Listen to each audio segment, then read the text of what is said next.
The pocketbooks of Canadians are in dire straits these days. Inflation has been persistently high. Interest rates are the highest they've been for decades. And at every turn, it feels like it's just a little bit harder to get by. And as personal finances are stretched, and with November being Financial Literacy Month, we felt that now would be the perfect time to look at some ways, some simple ways that Canadians can help things get back on track. Joining us now to help navigate these complicated times is Elizabeth Naumovski, VP of Marketing at Caldwell Securities and the host of Empowered here on the News Forum. Elizabeth, thank you very much for joining us on Forum Daily. Thank you so much for having me today, David. So November is Financial Literacy Month and a great time to think about your savings. Let's talk about your $5 per day savings program and why you think it's important. So thank you. Thank you for bringing that up. This is my fifth year doing the $5 per day savings challenge. And I thought it would be a great way to get students, students that have just newly graduated with a brand new job, or even somebody who has no savings. All they have to do for the month of November, starting November 1st, put away $5 per day. And it adds up so quickly that by the end of the month, you will have saved $150. In a year, it's 1,825. And in 10 years, it's 18,250. This is a great way to start an emergency fund for yourself. Start planning for your future, start saving for your future. And after 21 days, it becomes a habit and it's no longer hard to do and you won't forget to do it. But if you have more money, forget the $5 per day.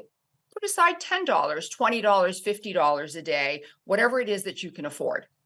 And one of the things you've also talked about is the belief that we need to run our lives like corporations do. Explain to us why we should mirror what corporations do. Well, when times get tough, corporations like to downsize. How many times do we read or watch news stories and all of a sudden so-and-so has let go of 5,000 people, 10,000 people, whatever? Corporations like to run lean and mean, and we should do the same thing for our household.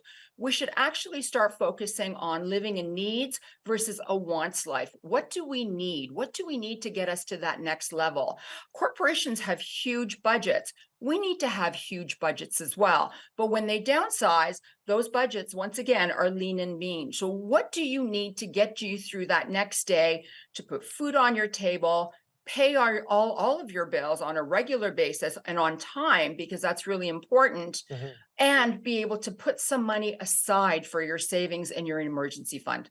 And what are some things that people may cut out of their budget if they're looking to operate like a corporation? This is a really good question because back through, COVID lockdown, I actually looked at all of my expenses to see what was happening. I was looking, me personally, did I actually need a landline phone at home? $60 a month adds up. I renegotiated my alarm, my home alarm with the company. And I looked at what I was paying for cable and renegotiated that as well. Remember, we have the power to negotiate. We have the power to ask for things. My mother always said, if you don't know, ask. If you are with a corporation for a long time and you think that your bills are a little bit higher, call them up and see whether you can negotiate them lower. We have to keep money to ourselves. We work really, really hard for every dollar that we make. And if we can save because we've negotiated, even better. You mentioned the pandemic. One of the things that a lot of Canadians did, in many instances because they were forced to, is take on credit card debt. What can you tell us about paying off credit card bills and staying away from just paying the minimum on your statement? This is very important. What I'm going to do is use an example of $1,000. You want to buy a new cell phone. Let's just pretend it's $1,000. First, you have to take a look and see how many hours do you have to work in order to buy that specific $1,000 item. If you're making $20 an hour, that's $50 without putting Sorry, that's 50 hours. So without putting food on your table, paying off any bills, or even having a cell phone plan, Yeah. you've just worked 50 hours to buy this $1,000 item. You put it on your credit card and you only pay $10 minimum. It will probably take you around 8 years to Yeah. pay it off. And that 1,000 item will probably cost you around $2,500. So you have to think about what you do with your hard earned money. Like if you're going to put it on a credit card, pay it off. That minimum balance is not helpful to you or your savings. Thank you very much for sitting down with us on Forum Daily. Thank you so much.